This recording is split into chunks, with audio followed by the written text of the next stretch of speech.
നമസ്കാരം. ഈ വാർത്താ ദിനത്തിലെ സമഗ്ര വാർത്തകളുമായി വാർത്താ സന്ധ്യ ആരംഭിക്കുന്നു. എല്ലാ പ്രേക്ഷകർക്കും വാർത്താ സന്ധ്യയിലേക്ക് സ്വാഗതം. പ്രധാനപ്പെട്ട വാർത്തയിലേക്കാണ് ആദ്യം. രാജ്യത്ത് അവശ്യ വസ്തുക്കൾക്കും മരുന്നിനും ചെറുവാഹനങ്ങൾക്കുമുള്ള വിലക്കുറവ് പ്രാബല്യത്തിൽ. GST നിരക്ക് പരിഷ്കാരം നിലവിൽ വന്നു. അരുണാചൽ പ്രദേശിലെ ഇറ്റാനഗറിൽ വ്യാപാരികളുമായി പ്രധാനമന്ത്രി നരേന്ദ്രമോദി ചർച്ച നടത്തി. വിലക്കുറവ് ഇടത്തരക്കാർക്കും വനിതകൾക്കും വലിയ ആശ്വാസമെന്ന് പ്രധാനമന്ത്രി പറഞ്ഞു. നവരാത്രി, ദീപാവലി ഉത്സവകാലത്ത് വിലക്കുറവിന്റെ ആശ്വാസത്തിൽ ജനം. നിത്യജീവിതത്തിൽ ഉപയോഗിക്കുന്ന 400-ലേറെ ഉൽപ്പന്നങ്ങൾക്കാണ് വില കുറയുക. സാധനങ്ങളുടെ പാക്കറ്റിൽ പഴയ വിലയാണെങ്കിലും പുതിയ GST അനുസരിച്ചായിരിക്കും ബിൽ. ഉപഭോക്താക്കൾ ഇക്കാര്യം ഉറപ്പുവരുത്തണം. വിലക്കുറവ് ലഭ്യമാകുന്നുണ്ടോ എന്ന് GST വകുപ്പ് പരിശോധിക്കും. അരുണാചൽ പ്രദേശിൽ വ്യാപാരികളുമായി പ്രധാനമന്ത്രി ചർച്ച നടത്തി. വിലക്കുറവ് ഇടത്തരക്കാർക്കും വനിതകൾക്കും വലിയ ആശ്വാസമെന്ന് പ്രധാനമന്ത്രി. GST बचत उत्सव की फिर से एक बार बधाई दूंगा। नेक्स्ट जनरेशन GST रिफॉर्म का भी बहुत बड़ा फायदा उन्हें ही मिलने वाला है। आपको अब हर महीने घर के बजट में बहुत राहत मिलने वाली है. GST നിരക്ക് പരിഷ്കാരം നിലവിൽ വന്നതോടെ ഷോപ്പുകളിൽ ബില്ലിംഗിൽ മാറ്റം വരുത്തി. പരിഷ്കാരം ചില്ലറ വിൽപ്പനയിൽ വലിയ മാറ്റങ്ങൾ ഉണ്ടാക്കുമെന്ന് കച്ചവടക്കാർ. ഈ സാധനങ്ങളെല്ലാം 18%, 22% ഉണ്ടായിരുന്ന സാധനങ്ങൾ വരെ ഉണ്ടായിരുന്നു. ബേക്കറി മറ്റേ ഐറ്റംസ് എല്ലാം അതെല്ലാം 5% വരിക എന്ന് പറഞ്ഞ് സ്ലാഷ് ചെയ്ത് വരും എന്ന് പറയുമ്പോൾ അവർക്ക് ഒരുപാട് തീർച്ചയായിട്ടും പർച്ചേസിംഗ് കപ്പാസിറ്റി കൂടും. ഒരുപാട് നല്ല സാധനങ്ങൾ വാങ്ങിക്കാൻ പറ്റും. സിമന്റ് ഉൾപ്പെടെയുള്ളവർക്ക് വില കുറയുന്നത് നിർമ്മാണ മേഖലയ്ക്കും ആശ്വാസമാണ്. കാറുകൾ ഉൾപ്പെടെ ചെറുവാഹനങ്ങളുടെ വിലയിൽ വലിയ മാറ്റമാണ് ഉണ്ടായത്. സിഗരറ്റിനും മദ്യത്തിനും ലക്ഷറി വാഹനങ്ങൾക്കുമാണ് പുതുക്കിയ GST പ്രകാരം വില കൂടുക. 40% സിൻ ടാക്സാണ് ലഹരി വസ്തുക്കൾക്ക് മുകളിൽ ചുമത്തുക. News desk 24. ആഗോള അയ്യപ്പ സംഗമത്തിന് ബദലായി പന്തളത്ത് സംഘപരിവാറിന്റെ ശബരിമല സംരക്ഷണ സംഗമം. BJP തമിഴ്നാട് മുൻ അധ്യക്ഷൻ സംരക്ഷണ സംഗമം ഉദ്ഘാടനം ചെയ്തു. കേരള, തമിഴ്നാട് സർക്കാരുകളെ രൂക്ഷമായി വിമർശിച്ചായിരുന്നു അണ്ണാമലയുടെ പ്രസംഗം. രാവിലെ വികസനം, വിശ്വാസം, സുരക്ഷ എന്നീ വിഷയങ്ങളിൽ സെമിനാറുകളോടെയായിരുന്നു പരിപാടിയുടെ തുടക്കം. സംഘപരിവാർ നേതാക്കൾ സെമിനാറുകളിൽ പങ്കെടുത്തു. ശബരിമല തന്ത്രിയും മകനും ചേർന്നാണ് സംഗമത്തിന് ദീപം തെളിയിച്ചത്.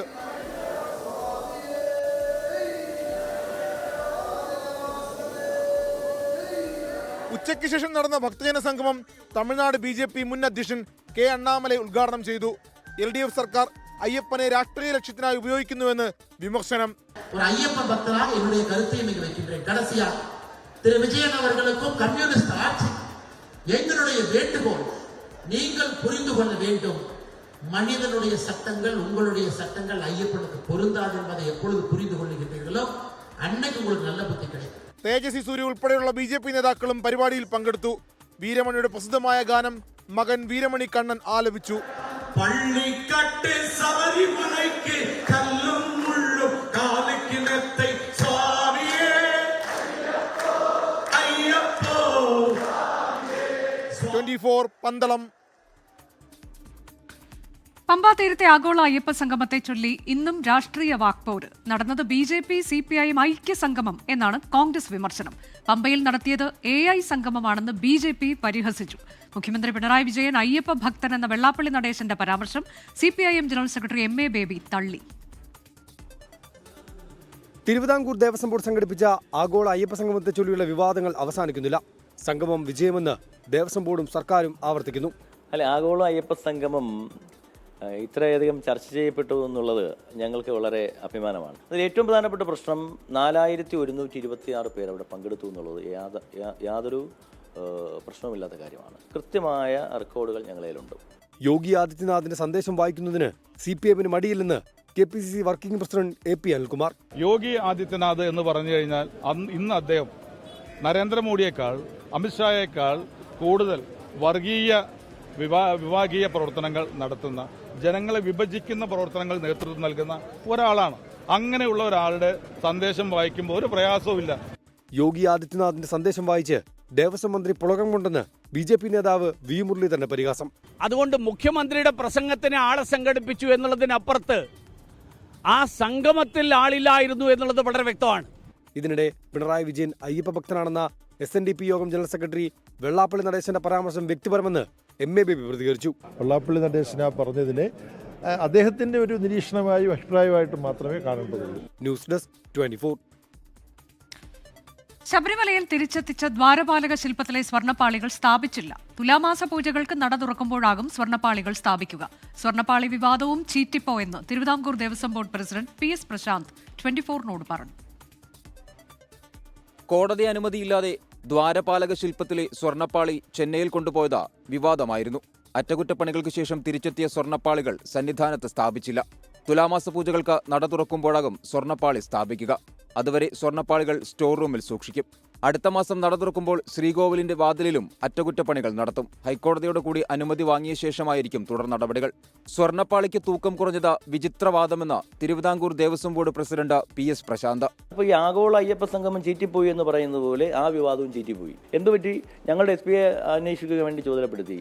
SP അവിടെ പോയി കൃത്യമായി റിപ്പോർട്ട് കൊടുത്തു. SP പറഞ്ഞത് കൃത്യമായ മാനുവൽ പ്രകാരമുള്ള സകല പ്രൊസീജിയറും പാലിച്ചാണ് കൊണ്ടുപോയത്. പിന്നെ വരുന്നത് എന്താ, 2019 എന്തോ ഒരു പ്രശ്നമാണ്, അത് പീഠം വന്നു, തൂക്കം കുറഞ്ഞു. ഇതൊക്കെ സത്യത്തിൽ വിചിത്രമായ വാദങ്ങളാണ്. കൃത്യമായ നടപടിക്രമങ്ങൾ പാലിച്ചാണ് സ്വർണ്ണപ്പാളി അറ്റകുറ്റപ്പണിക്ക് കൊണ്ടുപോയതെന്നും PS പ്രശാന്ത് ആവർത്തിച്ചു. സ്പെഷ്യൽ കമ്മീഷണർ അറിയിക്കാൻ വൈകിയതിൽ മാത്രമാണ് വീഴ്ച സംഭവിച്ചതെന്നും ദേവസ്വം ബോർഡ് പ്രസിഡന്റ് പറഞ്ഞു. 24 തിരുവനന്തപുരം. BJPയെ വെട്ടിലാക്കി തിരുവനന്തപുരത്ത് ആത്മഹത്യ ചെയ്ത കോർപ്പറേഷൻ കൗൺസിലർ തിരുമല അനിലിന്റെ ആത്മഹത്യാക്കുറിപ്പ്. നമ്മുടെ ആളുകളെ സഹായിച്ചെന്നും വായ്പയെടുത്തവർ പണം തിരിച്ചടയ്ക്കാൻ വൈകിയെന്നും കുറിപ്പിലുണ്ട്. CPIMന്റെ രാഷ്ട്രീയ വേട്ട അവസാനിപ്പിക്കണമെന്ന് BJP ദേശീയ നിർവാഹക സമിതി അംഗം V മുരളീധരൻ ആവശ്യപ്പെട്ടു. രാഷ്ട്രീയവേട്ട ഉണ്ടായത് സ്വന്തം പാർട്ടിയിൽ നിന്ന് എന്ന് BJPയെ CPIM വിമർശിച്ചു. ആത്മഹത്യക്ക് കാരണം ബാങ്കിലെ പ്രതിസന്ധിയെന്ന് സ്ഥിരീകരിക്കുന്ന വിവരങ്ങൾ തിരുമല അനിലിന്റെ കൈപ്പടയിൽ എഴുതിയ കുറിപ്പിൽ പറയുന്നു. നമുക്ക് തിരിച്ചുപിടിക്കാൻ ധാരാളം തുകയുണ്ട്. നമ്മുടെ ആൾക്കാരെ സഹായിച്ചു. എന്നാൽ വായ്പ തിരിച്ചടയ്ക്കാൻ കാലതാമസമുണ്ടാക്കിയത് പ്രതിസന്ധിയായി. നമ്മുടെ ആൾക്കാർ എന്നത് BJP ആണെന്ന് CPIM. അദ്ദേഹത്തിന്റെ ആത്മഹത്യാക്കുറിപ്പിൽ 2 ഭാഗത്താണ് BJP മറുപടി പറയേണ്ടത്. നമ്മുടെ ആൾക്കാരെ സഹായിച്ചു. ആരാണ് ഈ നമ്മുടെ ആൾക്കാർ? BJPയുടെ ആരെല്ലാമാണ് ഇതിനകത്ത് പെട്ടിട്ടുള്ളത്? നമ്മുടെ ആൾക്കാർ എന്നത് വായ്പയെടുത്ത ആളുകളെയാണ് ഉദ്ദേശിച്ചത് എന്നാണ് BJP നേതാവ് V മുരളീധരന്റെ വിശദീകരണം. CPIM രാഷ്ട്രീയ വേട്ട അവസാനിപ്പിക്കണമെന്ന് V മുരളീധരൻ ആവശ്യപ്പെട്ടു. ഈ രാഷ്ട്രീയ വേട്ട CPM അവസാനിപ്പിക്കണം. പോലീസ് രാഷ്ട്രീയ യജമാനന്മാരുടെ താളത്തിനൊപ്പിച്ച് തുള്ളുന്ന സമീപനം, ആ സമീപനം അവസാനിപ്പിക്കണം. തിരുമല അനിലിന്റെ ആത്മഹത്യയ്ക്ക് കാരണം CPIM പോലീസ് ഗൂഢാലോചന എന്നാരോപിച്ച് BJP തമ്പാനൂർ പോലീസ് സ്റ്റേഷനിലേക്ക് മാർച്ച് നടത്തി. സാമ്പത്തിക പ്രതിസന്ധി സംബന്ധിച്ച് തിരുമല അനിൽ ഔദ്യോഗികമായി BJPയെ സമീപിച്ചിട്ടില്ലെന്നും അതിനാൽ ഇടപെടേണ്ട കാര്യമില്ല എന്നുമാണ് ജില്ലാ നേതൃത്വത്തിന്റെ നിലപാട്. 24 തിരുവനന്തപുരം. CPIM നേതാവ് KJ ഷൈൻ നൽകിയ അധിക്ഷേപ പരാതിയിൽ പ്രാദേശിക കോൺഗ്രസ് നേതാവ് ഗോപാലകൃഷ്ണന് പ്രത്യേക അന്വേഷണ സംഘം നോട്ടീസ് അയച്ചു. നാളെ ഹാജരാകാനാണ് നോട്ടീസ്. കേസിൽ 1-ാം പ്രതിയായ ഗോപാലകൃഷ്ണന്റെ വീട്ടിൽ ഇന്ന് പോലീസ് പരിശോധന നടത്തിയിരുന്നു. ഗോപാലകൃഷ്ണന്റെ മൊബൈൽ ഫോൺ പോലീസ് കസ്റ്റഡിയിലെടുത്തു. ഫോൺ ഫോറൻസിക് പരിശോധനയ്ക്ക് അയക്കും. കേസിൽ കൊണ്ടോട്ടി അബു എന്ന പ്രൊഫൈലുള്ള യൂട്യൂബർ യാസിർ എന്നയാളെ കൂടി പ്രതി ചേർത്തിട്ടുണ്ട്.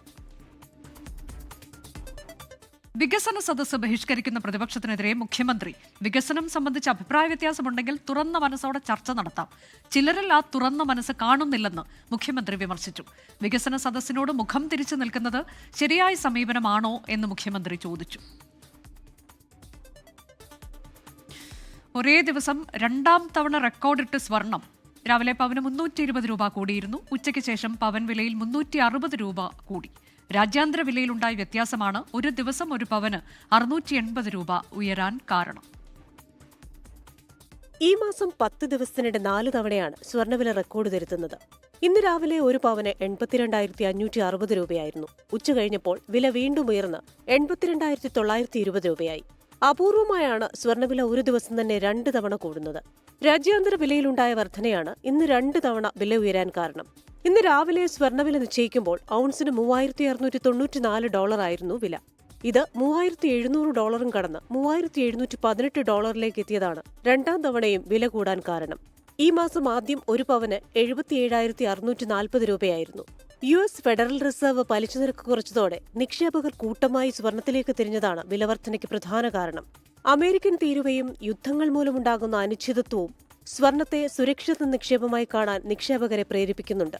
പണിക്കൂലിയും GSTയും ചേർത്ത് 1 പവൻ സ്വർണ്ണാഭരണം വാങ്ങണമെങ്കിൽ 92,000 രൂപയ്ക്ക് മേൽ നൽകണം. കഴിഞ്ഞ വർഷം ഇതേ ദിവസം 55,680 രൂപയായിരുന്നു 1 പവൻ സ്വർണത്തിന്റെ വില. ഒരു വർഷം കൊണ്ട് 26,000 രൂപയിലേറെ വർധന. ഈ മാസം 20 ദിവസം കൊണ്ട് 1 പവന് കൂടിയത് 5,280 രൂപ. ഇടയ്ക്ക് ലാഭമെടുപ്പുണ്ടായാലും സമീപ ഭാവിയിൽ സ്വർണ്ണവില ഉയർന്നു തന്നെ നിൽക്കുമെന്നാണ് വിദഗ്ധർ പറയുന്നത്. ഉത്സവ വിവാഹ സീസണിൽ വില ഉയരുന്നത് സാധാരണക്കാർക്കുൾപ്പെടെ തിരിച്ചടിയാകും. Business desk 24. CPI 25ാം പാർട്ടി കോൺഗ്രസിന്റെ പ്രതിനിധി സമ്മേളനത്തിന് തുടക്കമായി. സംസ്ഥാന ഘടകങ്ങൾ പാർട്ടി വിദ്യാഭ്യാസത്തിൽ ശ്രദ്ധിക്കുന്നില്ലെന്നാണ് CPI രാഷ്ട്രീയ അവലോകന റിപ്പോർട്ടിലെ വിമർശനം. പലസ്തീൻ ക്യൂബൻ ഐക്യദാർഢ്യ സമ്മേളനവും പാർട്ടി കോൺഗ്രസിന്റെ ഭാഗമായി നടന്നു. പാർട്ടി കോൺഗ്രസ് വേദിയായ സുരവരം സുധാകർ റെഡ്ഡി നഗറിൽ രക്തസാക്ഷി ഭഗത് സിംഗിന്റെ അനന്തരവൻ പ്രൊഫസർ ജഗ്മോഹൻ സിംഗ് ദേശീയ പതാക ഉയർത്തി. മുൻ സംസ്ഥാന സെക്രട്ടറി ഭൂപീന്ദർ സാംബർ പാർട്ടി പതാക ഉയർത്തി.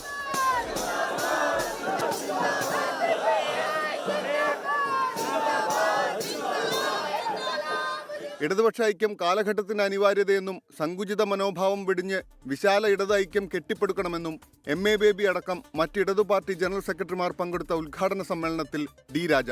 And we will have to put our heads together. We will have to put our efforts together. How to strengthen the mass movement, the mass upheaval against the present society. അതേസമയം D. രാജയ്ക്ക് പ്രായപരിധിയിൽ ഇളവ് നൽകണോ എന്ന കാര്യത്തിൽ പാർട്ടിക്കുള്ളിൽ ചർച്ചകൾ സജീവമാണ്. ഇക്കാര്യത്തിൽ party തീരുമാനമെടുക്കുമെന്ന് ദേശീയ secretary Amarjeet Kaur. That party will discuss. We are not at present on that agenda. പാർട്ടിക്ക് സ്ഥിരം പാർട്ടി സ്കൂൾ ആരംഭിക്കണം. നിലവിലെ പാർട്ടി ക്ലാസുകൾ 15 ദിവസത്തേക്കാക്കി വർദ്ധിപ്പിക്കണമെന്നും നിർദ്ദേശമുണ്ട്. പാർട്ടി വിദ്യാഭ്യാസത്തിനും പാർട്ടി ആശയങ്ങളുടെ പ്രചാരണത്തിനുമായി AI സാങ്കേതിക വിദ്യ പ്രയോജനപ്പെടുത്തണം. പാർട്ടി സ്വത്തുക്കൾ കൈവിടാതെ തന്നെ ധനസമാഹരണത്തിനായി ഉപയോഗിക്കാമെന്നും CPIയുടെ രാഷ്ട്രീയ അവലോകന റിപ്പോർട്ടിൽ ശുപാർശ ചെയ്യുന്നു. രാജ്യം കടന്നുപോകുന്ന നിർണായകമായ സാഹചര്യം മുൻനിർത്തി ആവശ്യമായ തിരുത്തലുകൾ വരുത്തി വിശാല ഇടത് സഖ്യത്തിന് ആഹ്വാനം ചെയ്യുകയാണ് പാർട്ടി കോൺഗ്രസ്. പാർട്ടി കോൺഗ്രസ് വേദിയായ സുരവരം സുധാകർ റെഡ്ഡി നഗറിൽ നിന്നും മോഹൻകുമാറിനൊപ്പം ബൽറാം നെടുങ്ങാടി, 24. ഇനി ഇന്നത്തെ ചില ദേശീയ വാർത്തകൾ ചുരുക്കത്തിൽ നോക്കാം.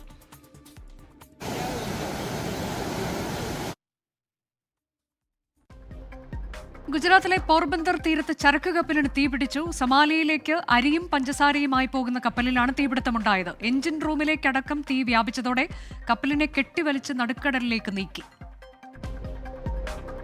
കള്ളപ്പണം വെളുപ്പിക്കൽ കേസിൽ ബോളിവുഡ് നടി ജാക്വലിൻ ഫെർണാണ്ടസിന് തിരിച്ചടി. ED കേസ് റദ്ദാക്കണമെന്ന ആവശ്യം സുപ്രീംകോടതി തള്ളി. ഡൽഹി കലാപ ഗൂഢാലോചന കേസിൽ വിദ്യാർത്ഥി നേതാവ് ഉമർ ഖാലിദ് അടക്കമുള്ളവരുടെ ജാമ്യ ഹർജിയിൽ സുപ്രീംകോടതി ഡൽഹി പോലീസിന് നോട്ടീസ് അയച്ചു. ജസ്റ്റിസ് അരവിന്ദ് കുമാർ, മൻമോഹൻ എന്നിവരടങ്ങിയ ബെഞ്ചാണ് ഹർജി പരിഗണിച്ചത്. നീലഗിരി ജില്ലയിലെ മഞ്ചൂർ ബസാർ പ്രദേശത്ത് അർദ്ധരാത്രി കരടികൾ വിഹരിക്കുന്ന ദൃശ്യം 24-ന്. ആനയും കടുവയും ഇറങ്ങുന്ന പ്രദേശത്ത് കരടിയുടെ ദൃശ്യം അപൂർവമാണ്. ജിത്തു ജോസഫ് സംവിധാനം ചെയ്യുന്ന മോഹൻലാൽ ചിത്രം ദൃശ്യം 3യുടെ ചിത്രീകരണത്തിന് തുടക്കം. ദാദാസാഹിബ് ഫാൽക്കെ പുരസ്കാരത്തിന് നിറവിൽ നിൽക്കുന്ന മോഹൻലാൽ പൂജാ ചടങ്ങിൽ പങ്കെടുത്തു. ചിത്രം വലിയ വിജയമാകണം എന്ന് പ്രാർത്ഥിക്കുന്നതായി മോഹൻലാൽ പറഞ്ഞു. ദാദാസാഹേബ് ഫാൽക്കെ പുരസ്കാര നേട്ടത്തിന് ശേഷം അഭിനയിക്കുന്ന ആദ്യ ചിത്രത്തിന്റെ സെറ്റിലെത്തിയ മോഹൻലാലിനെ ആവേശത്തോടെയാണ് അണിയറ പ്രവർത്തകർ സ്വീകരിച്ചത്. എറണാകുളം പൂത്തോട്ട SN ലോ കോളേജിലെ പൂജാ ചടങ്ങിൽ മോഹൻലാൽ ഫസ്റ്റ് ക്ലാസ് പഠിച്ച് സ്വിച്ച് ഓൺ കർമ്മം നിർവഹിച്ചു. കേക്ക് മുറിച്ച് അണിയറ പ്രവർത്തകർ സന്തോഷം പങ്കുവച്ചു. ആകാംക്ഷയാണ് ദൃശ്യമൊരുക്കുന്ന വിരുന്നെന്ന് മോഹൻലാൽ. ഇതൊരു വലിയ വിജയമായി മാറണമെന്ന് ദൃശ്യം 1, 2 മനസ്സിൽ എത്തിയ പ്രേക്ഷകർ ദൃശ്യം 3 തീർച്ചയായിട്ടും മനസ്സിൽ കൊണ്ട് നടക്കുമെന്ന് ഞാൻ പ്രാർത്ഥിക്കുന്നു. ദൃശ്യം 3 സെറ്റ് ഇരട്ടി മധുരമെന്ന് സംവിധായകൻ ജിത്തു ജോസഫും നിർമ്മാതാവ് ആന്റണി പെരുമ്പാവൂരും 24-നോട്. ഞാൻ എൻ്റെ ഒരു സ്വപ്ന സിനിമയായി തന്നെയാണ് ദൃശ്യം 3യെ കാണുന്നത്. ഈ പറഞ്ഞ പോലെ 2-ൽ ഇത്രയും ട്വിസ്റ്റ് ഉണ്ടായിരുന്നു, ആ ട്വിസ്റ്റിന് മുകളിലുള്ള ട്വിസ്റ്റ് അത്രയും ട്വിസ്റ്റ് വേണം, അങ്ങനെ ഇങ്ങനെ എന്നൊക്കെ പറയുന്ന കൈൻഡ് ഓഫ് ഇതുണ്ട്. അത് എനിക്കറിയില്ല, അങ്ങനത്തെ എക്സ്പെക്ടേഷൻ എനിക്കല്ല. ഇതിനകത്ത് ഇതൊരു നല്ലൊരു കഥയുണ്ട്. ദാദാസാഹേബ് ഫാൽക്കെ പുരസ്കാരം സ്വീകരിക്കാനായി മോഹൻലാൽ ഡൽഹിയിലേക്ക് തിരിച്ചു. ഒരുപാട് സന്തോഷം. Thank you. പോയിട്ട് തിരിച്ചു വരുമ്പോൾ ഇനിയും സന്തോഷം ഉണ്ടാവും. ദൃശ്യം സീരീസിലെ ആദ്യ 2 ഭാഗവും വൻ വിജയമായിരുന്നു. 4.5 വർഷത്തിന് ശേഷം ജോർജ് കുട്ടിയുടെ കുടുംബത്തിലുണ്ടാവുന്ന മാറ്റങ്ങളാണ് ചിത്രത്തിന്റെ പ്രമേയം. കൊച്ചിയിലും തൊടുപുഴയിലുമായി 55 ദിവസം കൊണ്ട് ചിത്രീകരണം പൂർത്തിയാക്കാനാണ് അണിയറ പ്രവർത്തകരുടെ ശ്രമം. ആദ്യ 2 സിനിമകളിലും സംവിധായകൻ ഒളിപ്പിച്ചു വെച്ച സസ്പെൻസും മാജിക്കും ദൃശ്യം 3യിലും തുടരുമെന്ന പ്രതീക്ഷയിലാണ് പ്രേക്ഷകരുള്ളത്. 24 കൊച്ചി. PC നിയമനവുമായി ബന്ധപ്പെട്ട കേസിൽ ഗവർണർക്ക് കോടതി ചെലവ് നൽകുന്നത് തടയാൻ CPIM സിൻഡിക്കേറ്റ് ചേരാതെ പണം നൽകരുതെന്ന് സാങ്കേതിക സർവകലാശാല VC-ക്ക് CPIM MLA-മാരായ IB സതീഷും സച്ചിൻ ദേവും കത്തയച്ചു. അതേസമയം സാങ്കേതിക ഡിജിറ്റൽ സർവകലാശാല VC നിയമന പ്രക്രിയയിൽ നിന്ന് മുഖ്യമന്ത്രിയെ ഒഴിവാക്കണമെന്ന ഗവർണറുടെ ആവശ്യം അടിയന്തരമായി പരിഗണിക്കാൻ സുപ്രീംകോടതി തയ്യാറായില്ല. തൃശൂർ പാലിയേക്കരയിലെ ടോൾ വിലക്ക് തുടരും. ഇടപ്പള്ളി മണ്ണുത്തി ദേശീയപാതയിലെ മുരിങ്ങൂരിൽ മണ്ണിടിഞ്ഞതിനെ തുടർന്നാണ് വിലക്ക് നീക്കാനുള്ള ഉത്തരവ് ഹൈക്കോടതി ഇന്നും പുറപ്പെടുവിക്കാത്തത്. പ്രശ്നങ്ങൾ പരിഹരിക്കാൻ താത്കാലിക നടപടികൾ സ്വീകരിച്ചിട്ടുണ്ടെന്ന് ജില്ലാ കളക്ടർ അറിയിച്ചു. റിപ്പോർട്ട് ലഭിച്ച ശേഷം വ്യാഴാഴ്ച വിഷയം പരിഗണിക്കാമെന്ന് കോടതി വ്യക്തമാക്കി.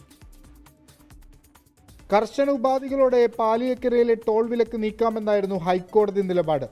എന്നാൽ ഇന്നലെ മുരിങ്ങൂർ ഭാഗത്ത് മണ്ണിടിഞ്ഞിരുന്നു. ഇവിടുത്തെ പ്രശ്നങ്ങൾ താൽക്കാലികമായി മാത്രമേ പരിഹരിച്ചിട്ടുള്ളൂ എന്ന് തൃശൂർ ജില്ലാ കളക്ടർ ഹൈക്കോടതിയെ അറിയിച്ചു. ഇതിന് പിന്നാലെയാണ് ടോൾ വിലക്ക് നീക്കാനുള്ള ഉത്തരവ് ഇന്ന് പുറപ്പെടുവിക്കുന്നില്ലെന്ന് ഹൈക്കോടതി ഡിവിഷൻ ബെഞ്ച് അറിയിച്ചത്. പ്രശ്നം പരിഹരിച്ച ജില്ലാ കളക്ടർക്ക് റിപ്പോർട്ട് നൽകാനും ദേശീയപാത അതോറിറ്റിയോട് കോടതി നിർദ്ദേശിച്ചു. ഇന്ത്യൻ റോഡ് കോൺഗ്രസ് പറഞ്ഞ സുരക്ഷാ മാനദണ്ഡങ്ങൾ വെച്ചിട്ട് വേണം ഈ VUP-കളുടെ പണി നടത്താൻ. അതൊന്നുമില്ല. കുറച്ച് ബംഗാളികളെ വെച്ചിട്ട് ഇവർ ശാസ്ത്രീയമല്ലാതെയാണ് പണി നടത്തുന്നത്. ഇവർ തട്ടിക്കൂട്ട് പണി നടത്തി എങ്ങനെയെങ്കിലും ടോൾ പിരിക്കാം എന്നുള്ള ശ്രമമാണ്. അതാണ് കോടതി തടയിട്ടത്. 47 ദിവസമായി പാലിയേക്കരയിൽ ടോൾ പിരിവ് നിലച്ചിട്ട് എല്ലാ പ്രശ്നങ്ങളും പരിഹരിച്ചു എന്നായിരുന്നു ദേശീയപാത അതോറിറ്റിയുടെ വാദം. എന്നാൽ മുരിങ്ങൂരിലെ മണ്ണിടിച്ചിൽ പ്രതിസന്ധിയായി.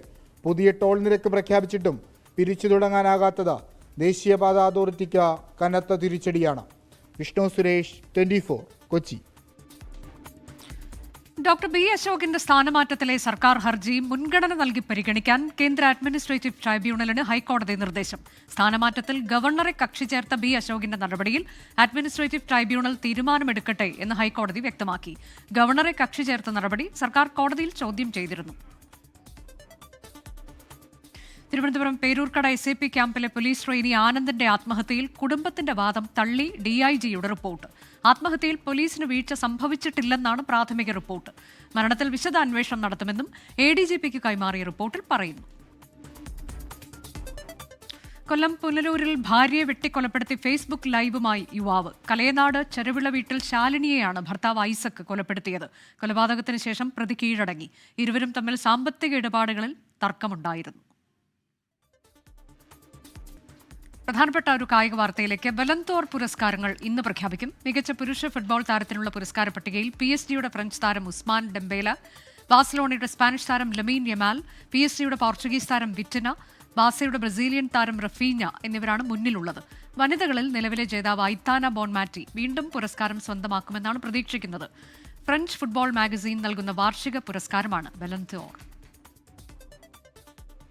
ലോകത്തെവിടെയായാലും ഏത് സമയത്തും 24 വാർത്തകളും ഓഗ്മെന്റഡ് റിയാലിറ്റി പാക്കേജുകളും എക്സ്പ്ലെയിനറുകളും വിശദമായി കാണാൻ ഞങ്ങളുടെ YouTube ചാനൽ നിങ്ങൾക്ക് സബ്സ്ക്രൈബ് ചെയ്യാം.